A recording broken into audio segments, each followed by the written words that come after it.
Welcome back to the Plutonium Show. Happy Monday. Happy Monday. Hope you all had a great weekend. Yeah. I know that the royal family did. Yeah, they did. And I know that a certain Montecito duo didn't. Yeah, well, you know, that's what you get for being toxic. It's like we said last time, right? Karma. Mm-hmm. We named the last podcast Karmageddon, but I feel like this, in the last 2 weeks since, more has happened to really drive that point home. Yeah. The agenda for today, it's good. Oh yeah. So we're gonna start off with Trooping the Color, of course, which took place this past weekend, and the head of Spotify podcasting has called Meghan and Harry. Should I give it away? Nah, stick around for it. Yeah. But he's gone off. He has gone off on Meghan and Harry. We have it in clip form, so don't take it from us. Take it straight from his mouth. Mm-hmm. And if you don't know already, just stick around and find out what words he used to describe the two of them. And I tell ya, it isn't good. Yeah. And then finally, if we have time, we will have just an overview of the failure of Megxit, the self-cancellation of Meghan and Harry. Yeah. I just want to start off by saying it feels good to be on the right side of the tide, on the right side of the fight. Yep. As early back as, because we started, I'm not saying we're one of the first. Well, maybe we were one of the first, but we started talking about the evil, manipulative, cruel, and hypocritical shenanigans of Harry and Meghan as soon as the Oprah interview aired. Yep. So it's been almost 2.5 years. And back in the day, back in 2021, pretty much most of the world would you say they were still on Meghan and Harry's side? Absolutely. Especially, I think that the Oprah interview was a wake-up call for people like us who didn't really, we knew about Oprah, but we didn't think, oh, well, they're talking to Oprah, so it must be legit. That sort of, they hadn't watched Oprah throughout the 90s and the early 2000s and gone, oh, well, it was a household name, but in a very different way for us. Yeah. So we came at it with, I guess, more of an open mind. But I think that was definitely the beginning of the end for them. I mean, it just was when you go back and look at it. But I can imagine there were still people who fell for it at first, who kind of went, well, this is on TV, thus it must be true. And I hope that's also a big wake up call too. If it's on TV, it's you should question it 10 times more. What agenda are we pushing? And the agenda of Meghan and Harry has been exposed over 1,000 times, and we've been a part of that. Yeah. And I think to begin with, just from memory, most of the world, at least the media, because how the media has got its own agenda. Exactly. The mainstream media, I should say, was very much on their side. And I think a lot of the world was convinced that the royal family was actually racist and all those ridiculous allegations that they have now themselves backtracked from.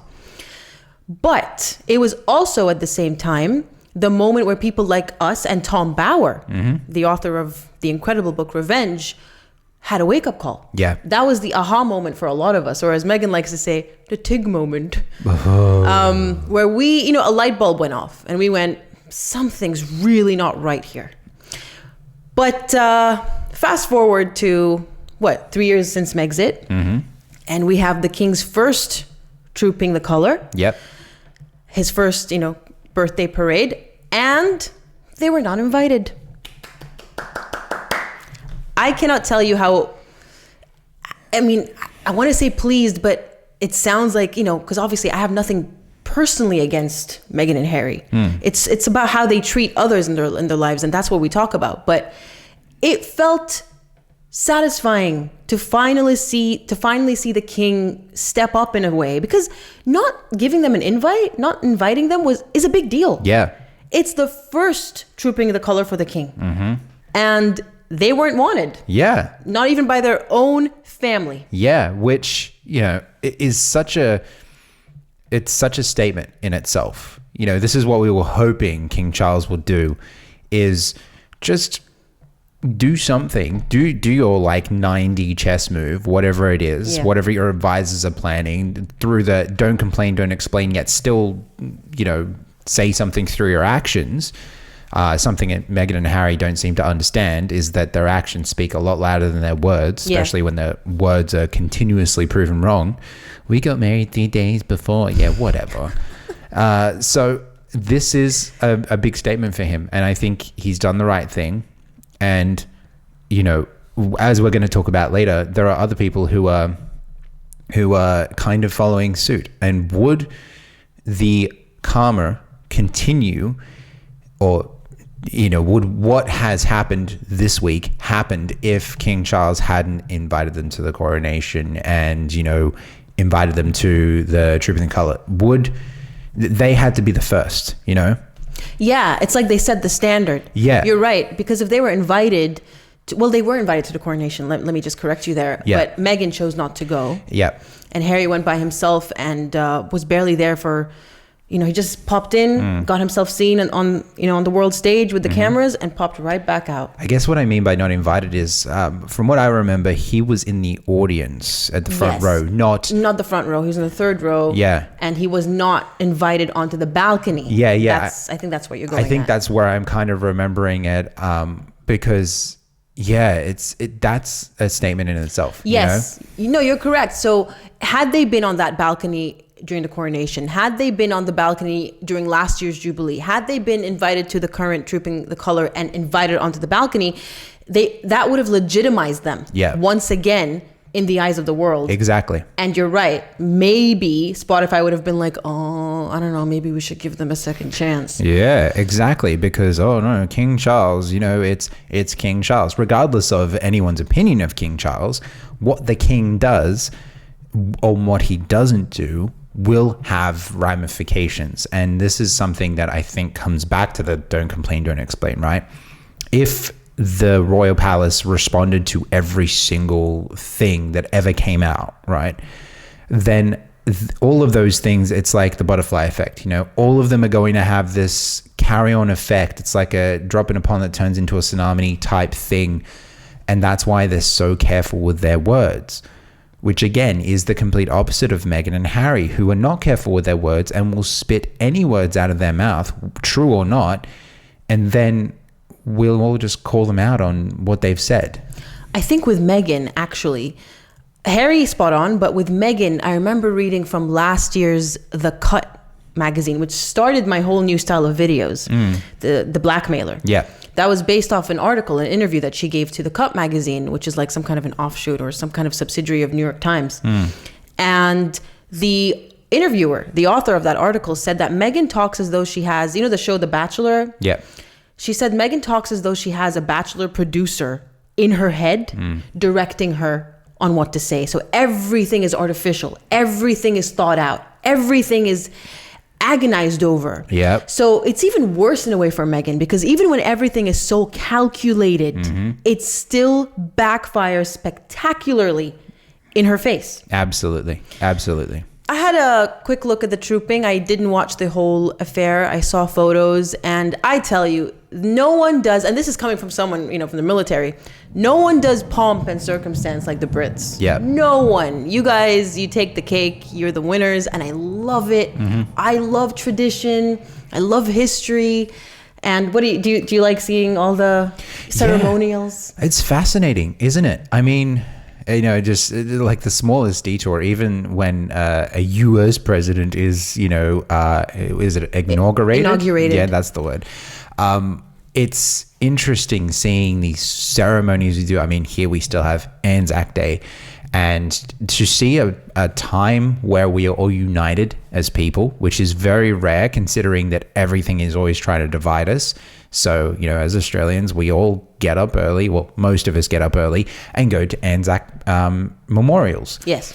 And then the Trooping of the Colour is that times 10, because you've got this, it's such a grand ceremony, and it's, again, a show of unison among the people. Which is really important. I love that you brought that point up, because in such a divided world, it really exemplifies how important the monarchy is. Yep. I don't know much about other monarchies, I'm going to be honest, but the British monarchy, if anyone questions its necessity, it's because of its unification. Yeah. You know, it's one thing that really brings people together, and everyone at that moment, I would say most people at that moment are proud to be British. And for us, I suppose some of us, it even extends to Commonwealth citizens where, you know, it's not the same, I have to admit, but you kind of go, hey, that's our king too. Yep. And I love that you all uphold tradition. I hope you never let go of that.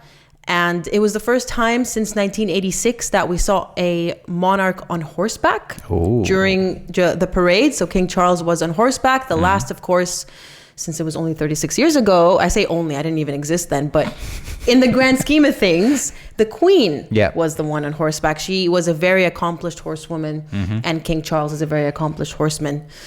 So Prince William as well, it was a milestone for him because it was his inaugural parade as the Prince of Wales. Yeah. He was photographed. I'll put up the photos on the screen during rehearsals as well. And a few soldiers, this is very common with us in the military, by the way. So when we stand in formation, when we're on the parade ground and you're standing still for what can be hours, especially in the heat, you can not only faint, which a lot of us do. I haven't, but I'll tell you why, because we were given tips.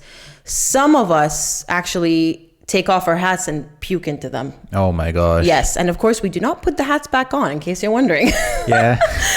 A few soldiers passed out during this rehearsal, and King William. Oh, I'm jumping the gun here. Oh boy. Prince William took to social media and posted, he thanked them for their, for their service and for being there and for withstanding the horrible heat. So, tip for anyone out there who doesn't want to pass out. It's worked for me. It might not work for everyone. Yeah. As you're standing there, just wiggle your toes. That's what we're told. Just wiggle your toes inside your boots. No one will see you do it because we're not meant to move. You can't just start. It's not an airplane where you get up and you start, start kind of stretching exercising. the neck. Yeah. So you wiggle your toes and you just encourage circulation. Yeah. Effectively. And that's helped me. And I think I was also told, because this was years ago, to focus on a specific point. Yeah. And just really just look at it. You know what I mean? Anyways, there are ways to try to counteract it. There it is. See? Man. Yeah. That's just one. Oh, and I think he's got a trombone too. Yeah. Damn. Poor thing. No, poor thing. It's so common. Yeah. So Prince William was overseeing the Colonel's Review, which was his role in the trooping. And he said in a tweet that it took months of preparation and training. And he also released a statement saying, "A big thank you to every soldier who took part in the Colonel's Review this morning in the heat. Difficult conditions, but you all did a really good job. Thank you, William." You see, this is what distinguishes William from his brother. Yeah. His commitment to duty and service. I mean, if anyone hasn't been in uniform, you wouldn't know how hot it gets in those things. Absolutely. I mean, you only have to wear a jacket on a cold day that turns to a hot day and know that that's incredibly uncomfortable and unbearable. Yeah. And when you're in uniform, you don't have the luxury of taking it off. No. So William himself was dressed in uniform and he had that big old hat, which I'm sorry, I don't know what it's called, but he was in full regalia and it was probably uncomfortable for him too. And he didn't say, yeah, well, I don't feel like doing this. Which is exactly what you'd expect from Harry. I just have a quick question about that. Harry is still the Duke of Sussex, right? He didn't get a new title because his dad's moved up. No. Which again, these little actions, right? Yeah. They remain unchanged. However, their children, they did become Prince and Princess Lily and Archie, which people are not fans of. Neither am I. Because they are US citizens. They have nothing to do with the royal family. They don't even know the royal family at this point. And more importantly, the United States fought in 1776 for its independence. Yes, it did. So yes, that did happen. That is an automatic thing. It's not like King Charles went out of his way to do it. People are calling for that to be stripped, but we'll see. Yeah. Because this is just the beginning. The fact that he didn't invite them, it might not be a big deal to some people, but in my mind and from what you said, it's a very big statement.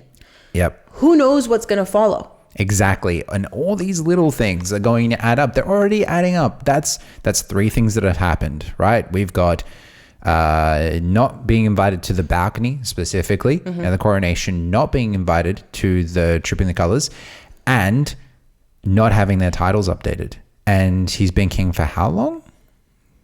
Well, technically, since the Queen passed on the 8th of September I mean, last year. since when is, I guess, yeah. Yeah, no, I guess. since then. But since he's being, I guess, more of the, I guess, officially, you know, with the coronation, that coronation is, from what I've seen, where it's begun, where he's started to make statement. Because I can't think of, I might be wrong, but I can't think of anything he did before that. He evicted them from Frogmore Cottage. Ah, that's right. Yes, I knew there was something. Yeah, that was a hint. And this is the thing. I was one of those people who was like, come on, Your Majesty, do something. Yep. And I learned from other people telling me in the comments and in the comments of other videos saying, just be patient. He'll do something after the coronation. Right now, that's his focus. Yep. And once that's over, and they were right. Yep. And speaking of people who were right, a whole group of us were waiting for Meghan to do something over the weekend because she has to. Remember the pathetic hike when Meghan took a hike? Yeah. Literally during the coronation? Exactly. Well, she did it again, except it wasn't a hike. It was yet another pap stroll. And I'm telling you, it was right on cue. Yeah. I mean, if I were her, I would try not to be so darn predictable. Yeah, but this is the thing. She's not that smart. She's, what are the words? Scheming. She can, what else? Her intelligence does not come from, well, she doesn't have any, I don't think she's intelligent at all. I think she's just she tries to be calculated. She tries to play a game that she doesn't even know the rules to. That's probably what I would say. So she can't see this. And the entire world is calling her out on all of this stuff, and she still can't see it.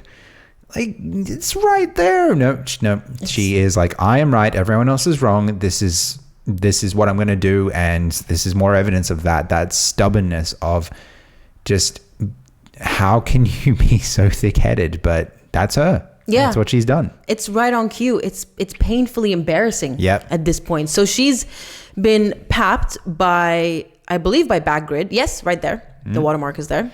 I'm surprised they still have a working relationship. I was thinking that too. It's like, you mean the guys that said, hey, no monarchy here. Try us, Mr. Duke, Mr. Prince's son, geez. King's son. Yeah. Well, money talks. So, and that was Backgrid. Well, I'm sure they're, one company, but that was New York. Yeah. This is LA. So she was papped conveniently, I believe, on the actual day of Tripping the Color, looking decidedly unhappy in a few of them. And you go, oh, I wonder if she's pulling a stunt where she's pretending that she's so glum about, woe is me. Well, Spotify as well. Yes. Because that happened.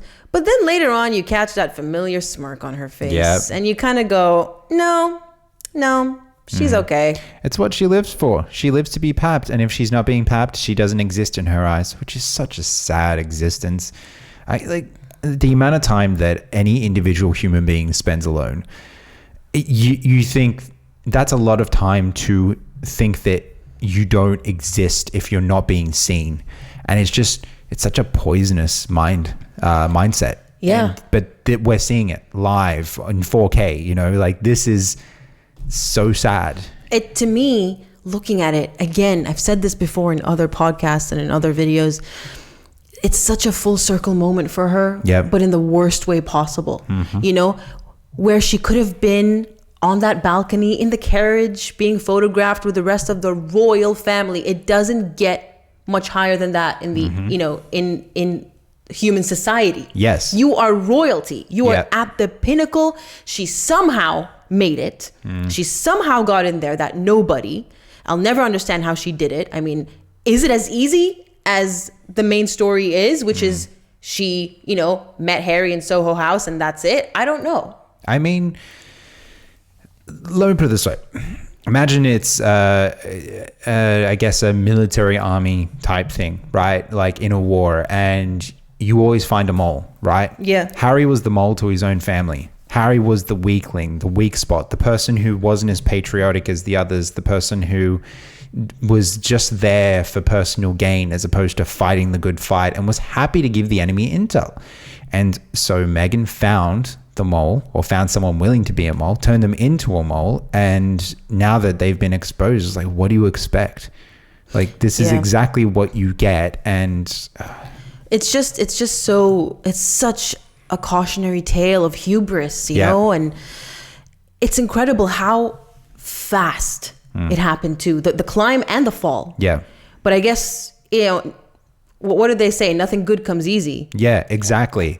And, you know, just taking advantage of the, how do I say this without being mean? Because I just mean it factually. Taking advantage of, again, not trying to be mean, but I guess, for lack of a better term, the weakest member of the royal family, you know? Yeah. I don't think that's mean. Yeah. It's, you know, taking advantage of someone, especially going for the grief hit, going for the, oh, your grieving mother, you know, which I think is another reason why the paparazzi was so happy to eat it up at the beginning, because along with Meghan's narrative, there was this whole, we're seeing another Diana, right? And I guess the media didn't want to miss out on that, because any of these institutions who were around for Diana, when Diana would walk down the street and, you know, paparazzi would actually willingly go and find her, you know, not just have to call. And well, she did. She did call. She did. Not all the time. Not all the time. But that's the difference, isn't it? It's not all the time. It's all the time for Meghan. Yes. Yes. And she has been doing this for years before she even met Harry in London. Yep. Ironically. Mm-hmm. So, I mean, she could have been on that balcony. She could have. Which she was for a few years, a couple of years. And now look at her arranging pap strolls. Yep. It's so, you know, if she wasn't such a bad person, and I think I even said this in my Megxit video, I would feel sorry for her. Yeah. But how can you feel sorry for someone who has not only been their own undoing, but who is so malicious? Exactly. And I don't think anyone should ever feel sorry for someone who can't see their wrongdoing, who is not, I mean, it's one thing to forgive, but to want to be forgiven, to admit wrongdoing or fault, if someone wants to change, right, then they are more worthy of forgiveness. But why would we pity someone who they just cannot admit that they have screwed up royally, no pun intended, you know? Yeah. It's so astronomically, like, she will never change, you know? She will never change. So, you know, as much as we all want to see a human being in front of us, she's not acting like a human being, you know? It's, I don't know. I just cannot see any situation where I would pity her at all. Yeah. Yeah. I mean, sometimes I slip and I pity Harry, especially when he's alone. I've said this before too. You know, I find him quite disarming when he's alone. Yeah. But then you have to remember what he's been doing and what he's been allowing to be done against his own family. Yeah. You know, and you cannot be a good person, even if he were not actively involved, which he is, but even if he weren't, even if he was just taking a backseat and letting her wreak havoc, that would still mean he's a bad person, because like we always say, bring it up all the time, the standard you walk past is the standard you accept. Exactly. And you know what, if years later, let's you know, play the you know, looking into the future game, let's say that they're divorced and then Harry's doing a tell-all and he says in some, you know, tell-all interview, he says, I screwed up, I made a mistake, all this sort of stuff, then at that point I'm not going to be like, all is forgiven, but I'm seeing this person at least admit that they have done wrongdoing, and I'm more willing to see that they could have been taken advantage of, and well, we all know he's been taken advantage of, but I'm more willing to show my human side to someone who is also being human. Yes. Because it's not as if, but until he does that sort of, which he might, but her, never. Yeah. If they divorced and then she did a tell-all, she would blame everyone but herself. Which she has been doing. Exactly. But then suddenly all this dirt about Harry, which I don't think he understands. Or maybe he does, and maybe that's why they're still together. Because if Harry and Meghan break up, Harry's the new enemy. And then he's the new one that the press are going to be running about, except that I hope, this is such a false hope, but in that situation, I would hope that some of the press would understand that just because she's a woman doesn't mean she's on the right side. And they would actually listen to what Harry has to say. I think she's done a terrific job of destroying her credibility. Yeah. So in that area, I don't see Harry having any issues because everyone who's talking about them in the media knows that he's her puppet. Yeah. You know, again, I'm not taking responsibility away from him. No, he's making choices. Exactly. But she is the puppeteer. Yep. All right. I think this is the meat and potatoes of this episode. Archetypes has officially been canceled, or the Spotify deal in general with Meghan and Harry has officially been canceled. What a relief. So I made a video covering Harry's court case last Monday. And at the very end, I brought up this, it was called the flop. And at the very end, I said, well, I suppose this means, I talked about how 200 people lost their jobs at Spotify because of these really bad investments that Spotify has been making into the likes of Meghan and Harry. I hear there are other celebrities who have been canned. I don't know. Michelle Obama was let go last year. So it's got nothing to do with these 200 people that lost their jobs this year, I think. But all the headlines were saying that it was down to archetypes. Yep. Because Meghan was paid $20 million or 18 million pounds for that deal. And she did not deliver. And so Spotify went, you're out. Good. Now, it's interesting. Think of the timeline, okay? It's been 3 years since they signed the Spotify deal. Yep. And all she's been able to produce were 12 highly curated, edited, perfected, agonized over by other people podcasts, episodes. I feel so bad for the editors in that. Jeez. The crazy thing is, she had people who worked on the Oprah show as executive producers working for her on that show. And I tell you, I'm not going to go too much into it because I do want to make a video on this, but the quality, considering the amount of people and the caliber of people working on that show, I would be embarrassed to even say how many people were on my team if that was all I was able to produce. You know, because as someone who built a channel, I'm a nobody. I don't have connections. I'm not a famous person. And as someone who works incredibly hard to make content and release it consistently all by myself, of course you help me. But the majority of the work, the researching, the scripting, the filming, the editing, it is 100% me. And so I know how hard, the work is.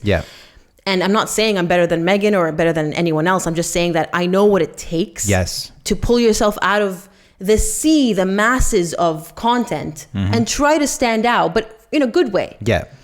And so to hear that people like Meghan get these multi-million-dollar deals for nothing. She hadn't even proven herself to Spotify before they paid her that money. Now, they say that they're not going to get the whole amount. Well, because Spotify was expecting more than just one season. But one season's all she gave them, and a very, very subpar season at that. So there's talk that they're not going to get the entire amount. I thought it was paid up front. I would have thought so too. When you say $20 million deal, I don't really think about, it's going to be 10 now, 10 later. But that makes more sense for these sorts of arrangements. So I hope there's a semblance of truth there. I hope so too, because that was not worth 1 million. No. It was not worth $500,000. No. It was such a flop, and we've said it for months now, because I had the displeasure of listening to every single episode. I'm so sorry. In my commitment to keeping you all informed, because there was an interest there. And I did it even when we were on holiday in Europe. I remember we were on the train to Disneyland Paris, and I'm listening to one of her episodes. Why? Now in hindsight, I'm like, why? You're meant to go to the happiest place on earth, and you're listening to the most miserable thing on earth. Why did I do that? I have no idea. Man. So they released a statement saying that Spotify and Archwell Audio, whatever, her company, have mutually decided to part ways. Now, everyone's been calling bull on that. Thank you. Yeah. Thank you.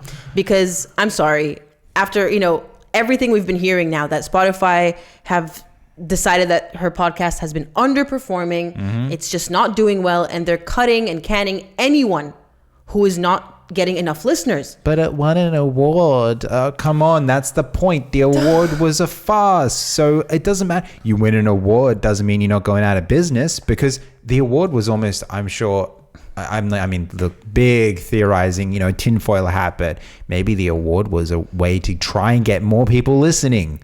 Well, it was after the fact. Yeah. So people wouldn't have been listening unless there was a season 2 and they're hyping people up for it. Maybe. But that's the thing, when she was nominated for a People's Choice Award for that podcast last November, was it last October? I made a video about it called The Nominee, and I called it a flopcast. Yep. It was a joke. Mm-hmm. And that was before she even won. Yeah. And then she ended up winning. That's insane. I mean, I don't even remember the name of that award, but it's like I'm going to have to go check my Excel sheet of farce award ceremonies. Someone won an award. Was it this organization? It probably wasn't. It was the deserved. People's Choice Awards. There we go. Next time I see the People's Choice Awards somewhere, I'm going to be like, all right, that probably was a paid off nomination type thing. That's what these things do. When you announce that the likes of Meghan win awards, may it be for her podcast or for her feminism or humanitarianism, all it does is it ruins the name of the organization. Yes. Making that decision and, awarding her with that award. Which is what Spotify is learning the hard way, is that their name has now been even more tarnished, regardless of the fact that Spotify has had lots of disagreements with musicians and paying royalties, and that musicians actually don't get paid properly. Yeah. Regardless of the fact that Spotify is also behind in a lot of their technologies. For example, they're not offering some of the services that other streaming platforms are offering, like lossless music. And now they've picked one of the worst people to do a podcast. It's like, you were expecting return on that? I'm sorry, that is a joke. Well, that just shows you how bad the decision making was at the time. Now, management has changed since then, and we'll get to that. Oh, yeah. But there was also another award she got, by the way, very recently. Yep. Called the Gracie Awards. Another one. For the podcast. Everybody write it down. Gracie Awards for us. Yeah, and she snubbed them because it was basically a week after the car chase that never happened. Yeah. So she didn't show up, even though it was in her local California. She didn't have to fly across the country like New York like last time. Yeah, it was an excuse to get away from her kids. Oh, sorry, did I say that out loud? But she didn't show up. I'm speculating it's because she really wanted to hone in the I'm petrified notion. So there was that too. And I do wonder what these organizations think now that it is official, because to us, people who have been exposing her and, who've been in the know for a while, we've been calling it a flopcast for months. Yeah. Basically since it came out. Yeah. But now it's official. Mm-hmm. Spotify has said it underperformed. Yeah. There is no other way of viewing it. It was a flop. Absolutely. So how embarrassing must it be now for the Gracie Awards and the People's Choice Awards who decided to... I mean, look, the People's Choice, I'm guessing it's actually people voting. I wouldn't be so certain. Maybe it's her sugars. It could be, but it could very much be a clause in the contract. We say we're the People's Choice Awards because that's our brand, but actually these are the people who vote. This is the kicker, right? Is that I can't think of the last time a People's Choice, not using the brand, but an award that people actually voted for was legitimate. And like genuinely, every time I hear about award ceremonies, and this is just proving that point, I think to myself, all right, this is trying to influence us in a certain way. This is trying to make us think that Meghan's podcast is worth listening to. Yeah. And now I just hope a lot of people have opened their eyes. The next time the Oscars, the Grammys, I mean, look, I can say all sorts of things any day about music awards. Like I can go on and on. We could do another 79 episodes on just music, but this is just an example of absolute, what's the word I'm looking for? It's not nepotism. elitist behavior, right? Elitist, absolutely. It's elitist. We want you, the gremlins, to believe this, so we're gonna throw a ceremony and award and this or that. One thing that is definitely a coming of age thing for me is understanding that, and I understood this years ago, but that moment you go, just because someone's on TV or in a movie or releasing an album, or in this case, making a podcast, doesn't mean they are deserving of that whatsoever. Yeah. And she doesn't deserve any of this.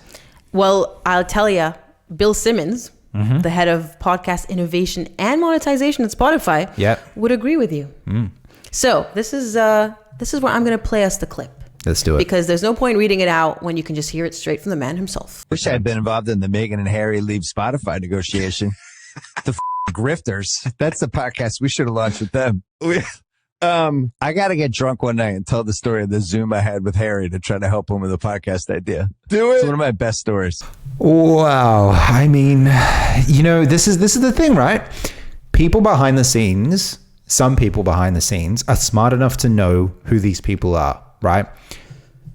And this is one of them. I'm so glad he's come out to say this. Now, he wasn't involved. If you heard the beginning, right? He said, if I were involved, I would have called it the effing Grifters. Yeah. So if he been the head of podcast and monetization at the time, they probably wouldn't even have given them a deal. Yeah, because it's the most stupid thing you can do. I mean, it's alongside Netflix. Like, Netflix giving them any sort of light is, again, stupid and taints Netflix's brand. But this is just again, it's another moment of finally, people who, are somebody in the world. Because when we talk about Meghan, we've been calling her Grifters for years. Yeah. We've been calling her and Harry Grifters for years. Yeah. No one takes that seriously. But when someone like the head of a department of podcasting at Spotify says it, it's like, you just feel that the veil has been lifted. Yeah. I mean, back to the whole, you have to be careful of what you say when you're a part of the royal family. The same can be said for just about any company, especially big companies. Like, talk to, any employee of any sort of company. They would have to have carefully worded statements about everything. Yeah. The fact that this guy, currently employed by Spotify, can speak so openly about this, it's such burning of the bridge as well. It really is them saying, we don't ever get out and we never want you again, which flies right in the face of their official mutual joint statement. I agree. Now, I will point out, he said this on his own podcast. Yeah. So he has a podcast of his own. Yeah. I'm guessing the way around it is he said it in his personal capacity, not his official capacity, but still, I don't care which way you want to see it. Yep. This is confirmation, once again, of what was once a minority, us and the small group of YouTubers at the time in 2021, who would call them out and call them grifters and hypocrites and liars, because that is what they are. Yes. And it's now, fast forward 2-3 years later, being legitimized. Yep. Because it is the truth. Yep. Not our truth. It's not how we saw things. It is how things actually were and are. Yes, it's factual, and that's a big difference, exactly. Meghan. And that's the thing. We're not gloating here, okay? It can come across as though it's gloating, but it's more of, especially when you've been on the receiving end of horrific people like Meghan, like we have. Yep.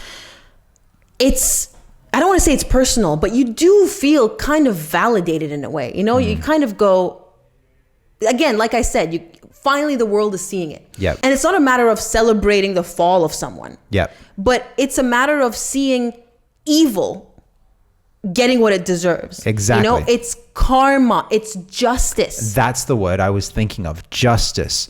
We should all be celebrating when justice prevails, because so many times in life, justice does not prevail. And we've seen that time and time again. But to me, this is not quite the same, but this is a long version of when Johnny won the trial, to finally see Amber flattened in that lawsuit, see that.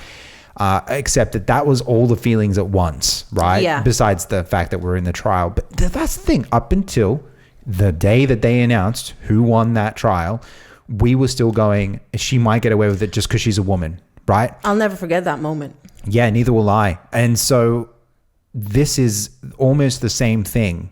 Whereas it's just because you're a woman, Meghan, and just because you consider yourself a minority, regardless of the fact that you didn't grow up like that, does not mean the South Park episode. Wait, you're ethnic? I love that episode so much.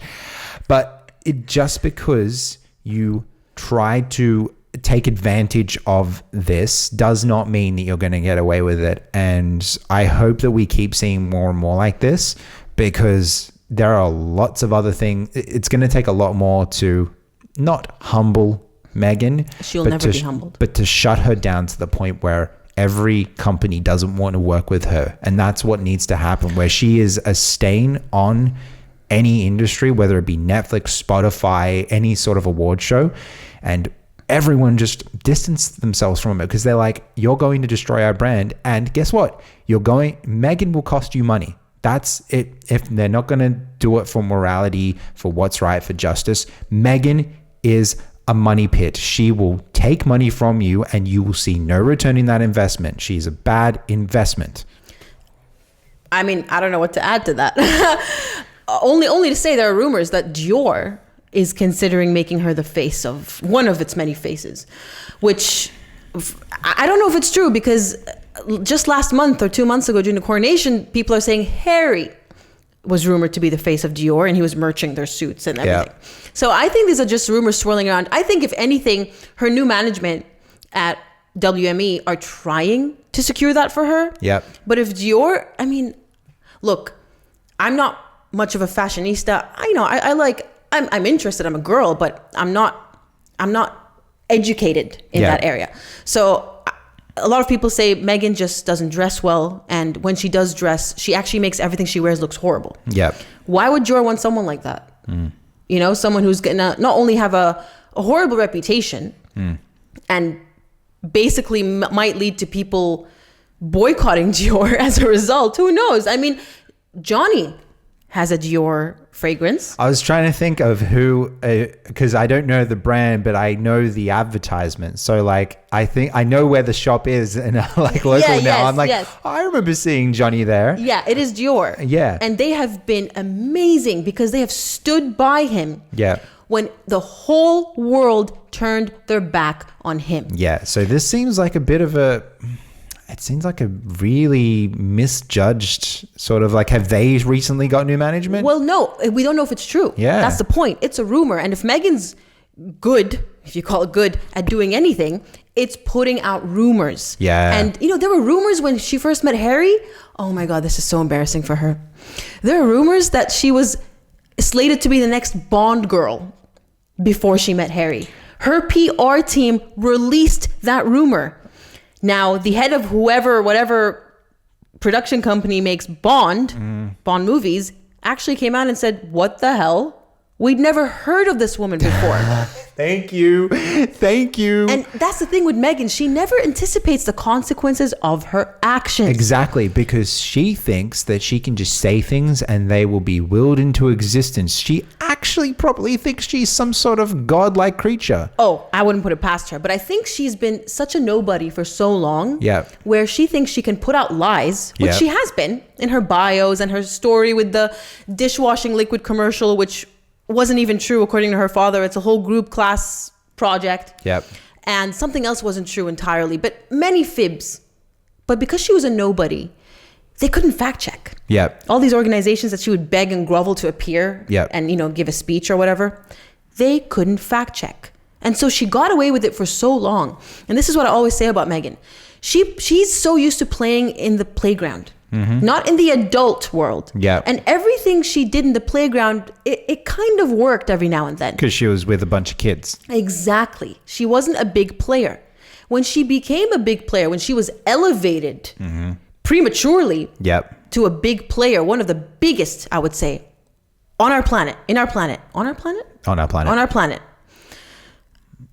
she wasn't ready. And so everything came crashing down. Her kiddie games that were reserved for the sandbox just weren't cutting it in the real world. Here's the other side of that too. It's as if a child was given adult responsibilities. However, and we kind of see this a little bit with Harry, the child was never going to grow up.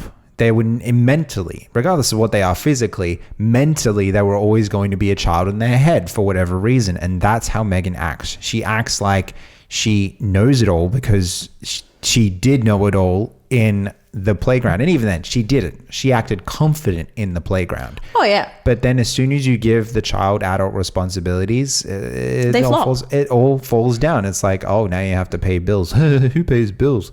Oh, well, congratulations. Now you're going to starve. You're not going to have any water. And what about the clothes on your back? Oh, well, I mean, she knows how to ask for freebies. Whether she gets them or not is another thing. Oh, she gets them. She's good at getting them because unfortunately, if there's one thing she can do is get clothes that she buys sold out. Yeah. That's what I've been hearing. That's what I've been gathering.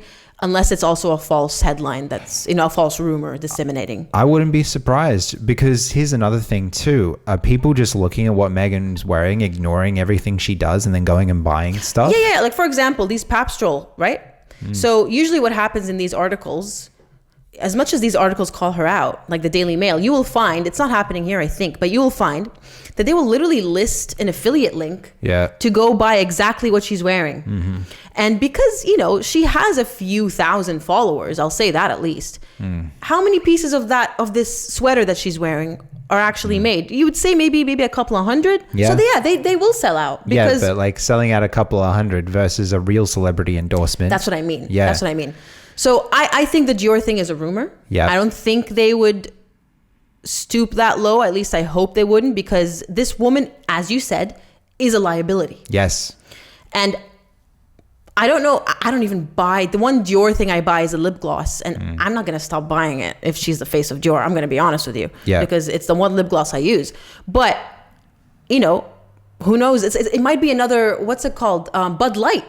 Situation, with the beer, where they put Dylan Mulvaney on as the face of that beer, and they canceled themselves effectively. Essentially, yeah. So who knows if this is going to be another Bud Light? Yeah, it might be. One thing that I will say, which ties in perfectly with what you said before. Sorry, I'm going back a little bit further. I'm still gathering my thoughts, but you were saying that it doesn't matter what you put Meghan in, she'll make it look trash, right? Because I wasn't saying it. Fashionistas of the world say it. So from what I understood from that is that Meghan picks clothes that don't suit her, right? Yes. Which kind of ties into what we were saying earlier with Spotify. You had Oprah's production team there, and they ran Oprah for decades. I'm not saying all of them exactly, but you had a production team that could keep people invested. A production team that was so skilled that I do remember the one time Oprah gave a car away to everyone in the audience. I remember there being something like that. You get a car, everyone gets a car, like some sort of thing. Yeah. And I don't know how true that is, or if I just found an internet meme. And No, she did do a lot of giveaways. Yeah. I don't know if it was a car. You can't do a lot of giveaways if you're not profitable, right? Yes. So you take the best production team for a TV show and put them on a podcast, right? And then you screw it up. You take Dior, a fashion brand known by almost everyone, and you then put Meghan into that mix, and it screws up. Because can you imagine what Meghan's going to be like? I don't want to wear that. I don't want to wear that. I want to wear that. Okay, but that doesn't suit you. Yes. And it's just, when you start looking at how many of these ventures fail, right? Like I have seen a few clips of the Netflix series, right? No doubt it was well produced, but even the best producers can't save someone that's talentless and someone that is actively working against you. It reminds me of this, I forget what it was. It was a set for an ad of some sort where I think it was the same one where she actually took off with the shoes, Reitmans. So in Canada. And they kind of did a bit of an expose on what she was like to work with, right? This person, if you work with her, you're not working with her. You suddenly become working for her. As someone who has done productions, this production, for example, or even working in a studio or working in a live environment, wherever it is, when you have talent works alongside the production team. Talent doesn't just sit there, kick up their feet and do nothing, right? if I'm songwriting with people in a studio, if they start going, well, I'm the boss and I'm going to tell you what to do. It's like, what am I here for? I'm just going to hit record for you. Like, and set up some microphones. Like, you don't want to songwrite because you don't want to hear anyone else's opinion. And that's all I'm getting. I mean, it's nothing new, but it's just putting together all the pieces of this is who Meghan is. Yeah, no. And to go back to your point of all that whole team that worked for Oprah, it all comes down to not even just being, a difficult person to work with, but also it doesn't matter how amazing the team is behind you if you yourself have nothing to offer, which is what you said, talentless. Yeah. It's not just about talent, right? She has no charisma. Yep. She has no depth. Yep. She has nothing to offer the world. In her 40 plus years of being on this planet, she has done nothing but use men to social climb. Yeah, which is the complete opposite of a feminist. And that's why, I mean, this is a summary. I do want to do an in-depth video on this, but that's why it flopped, because it had no substance. Yep. And rather than bring interesting people on like Serena Williams, which we talked about in our last podcast last year before we came back, before we went to Europe, we said how you had this incredible athlete with an incredible story, with an incredible work ethic. And she even shared an incredible story of when her daughter was sick all night. And she didn't sleep, had half an hour sleep or something, and ended up winning. That's incredible. How do you listen to that and your takeaway is, oh yeah, well, this is my victimhood story in response to that? It's like, how? How do you not pause and go, hold up, wait, I know we were going to talk about victimhood, but what did you just say? Yeah.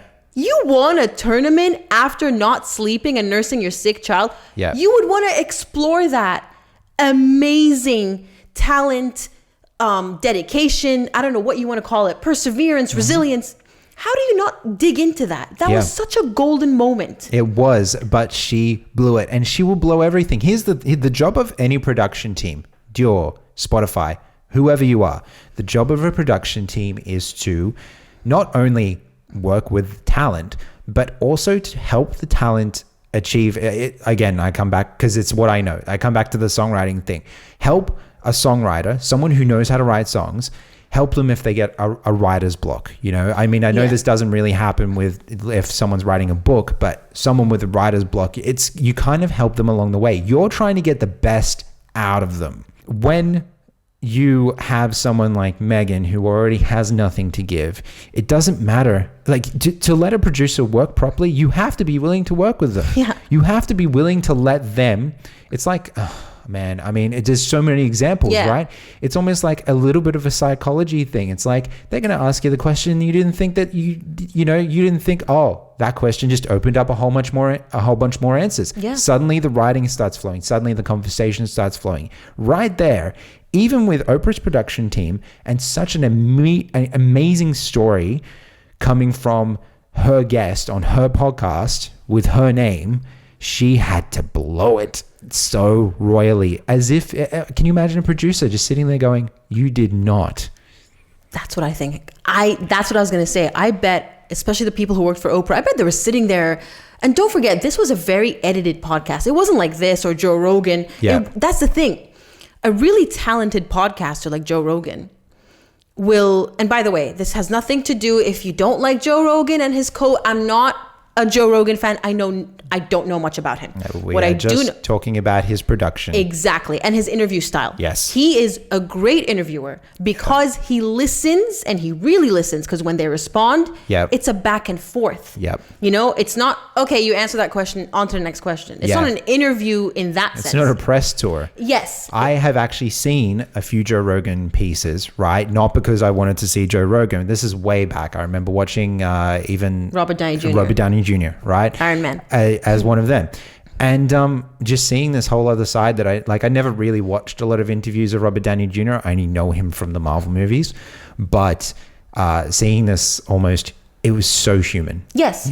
And that's what the job of a podcaster is. Exactly. So you never listened to our podcast. I cannot explain to you how edited and commercial it was. Commercial in the sense that they were, I can't even describe it. It was like a TV show. Yeah. But in audio form. Yeah. It was all cut and there would be some random interview from someone else who wasn't even in the studio at that time, and it was all pre-recorded, pre-edited, pre-everything. Yeah. And I'd imagine that that's because Meghan cannot, for the life of her, sustain a conversation live while the recorder was running. Yep. And that's why they opted for the edited, curated version. Yeah, like super, to put it into contrast, a lot of podcasts are edited in some way. No, what I mean is you don't understand. It's not like cutting out mistakes. Yeah. Or, bloopers and all that. It's hard to explain to you if you don't listen to it. It's like a TV show. Yeah. There are flashbacks. Yeah. There are sound effects. I don't know how to explain it to you. Nothing. It's not a smooth flowing conversation, which is what you tune into a podcast for. Exactly. So that's where, that's another reason why it failed, because it wasn't really a proper podcast in that sense. Yep. And she's a horrible conversationalist because she doesn't know how to not talk about herself. Exactly what I was thinking. I was just thinking that. It's like, you want Meghan to talk about herself forever? Then you've got a podcast. You want Meghan to talk about anyone else? Go home. Absolutely. And that's why another reason it flopped. I also want to say, there are so many people who have podcasts that release independently. Yeah. I mean, we're not on any other platform currently because it's not our main format. Yeah. If people want to listen to us on other platforms, let us know. It's very easy for us to make that happen. But imagine we did have we released on Spotify, we released on Apple and all that. You can self-create and self-produce a podcast, but and with all her resources, we're regular people. We don't have millions. Mm-hmm. We still do it. Yeah. But with people like Meghan, with the crazy amount of money and capital. Yeah.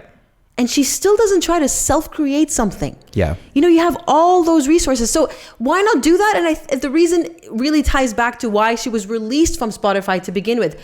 Because she's lazy. Yes. She's lazy. Yes. That's why she had 28 people on her team, 28 of the best people, presumably, to do all the work for her. Yep.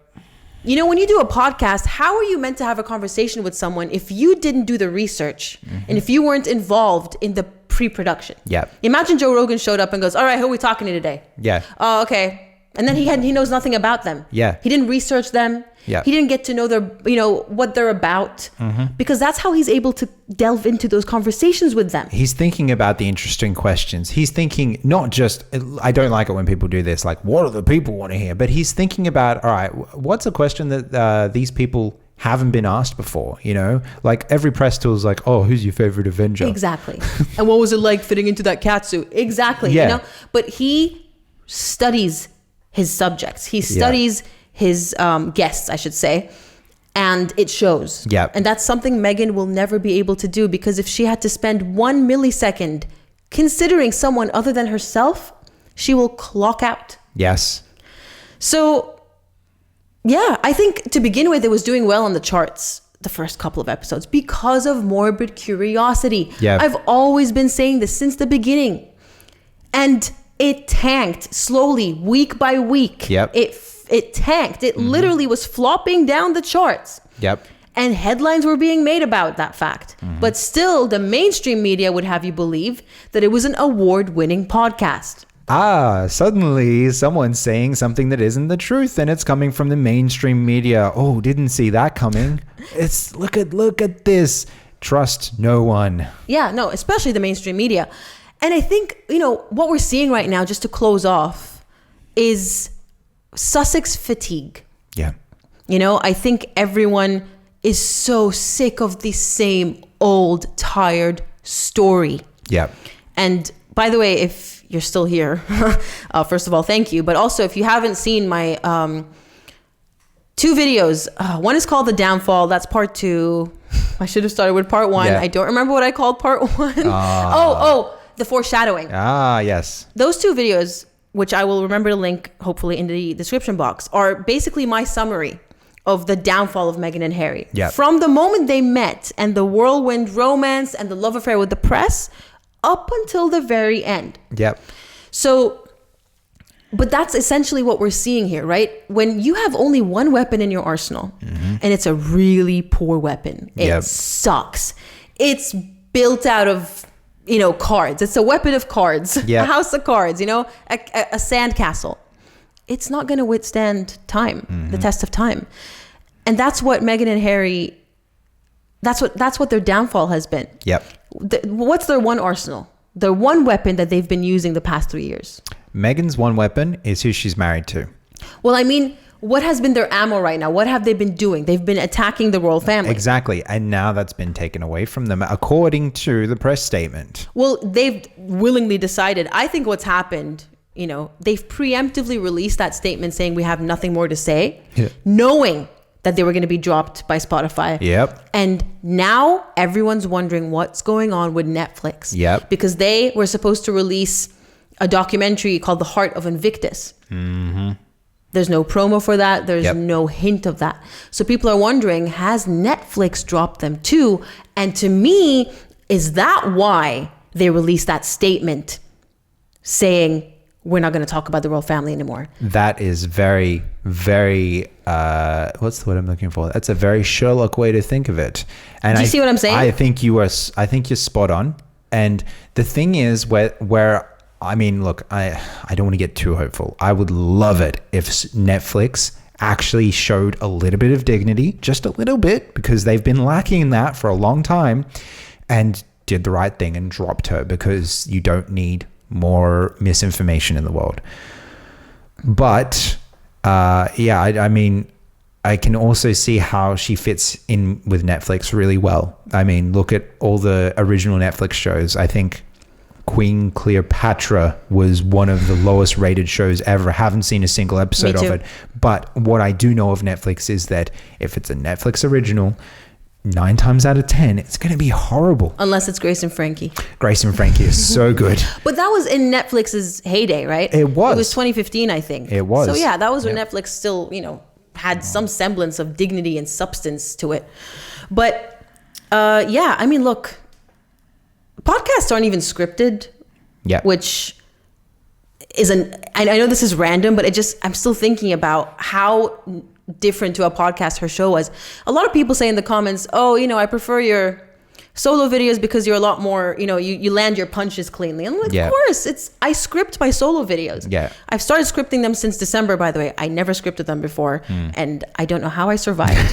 It's so much easier knowing exactly what you're going to say. But of course, because our podcast is not scripted. Yeah. And I'm sure you don't need me to tell you that. So it's not gonna, we're gonna stutter. We're not gonna say exactly what we're thinking in a clean way. Yeah. So, but that's the charm of a podcast. It's like seeing your favorite band live. There are going to be mistakes. Yeah. It's like you get to see the unpolished version. Yep. And that's why the good side of the comments is that, hey, we feel like we're sitting with you in the room. Hi. And we're having a conversation with you because it's not scripted. Yep. So Meghan Markle's whole life is scripted. Yes. And I mean this. Yep. I watch clips of her when she's walking around in front of a camera.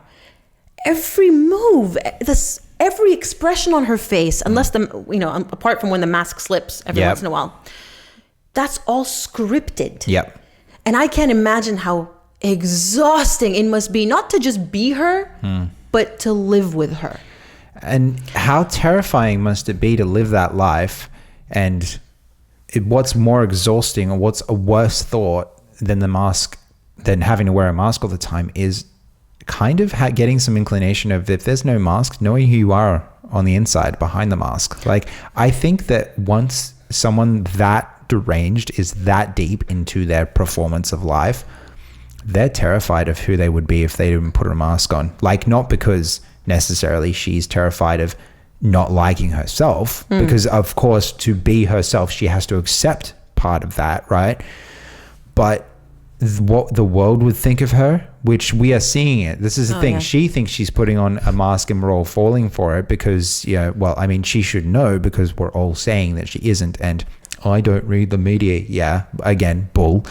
But yeah, it's really interesting to kind of think, all right, someone who wears a mask their whole life, are they lying to themselves as well? Absolutely. They must be.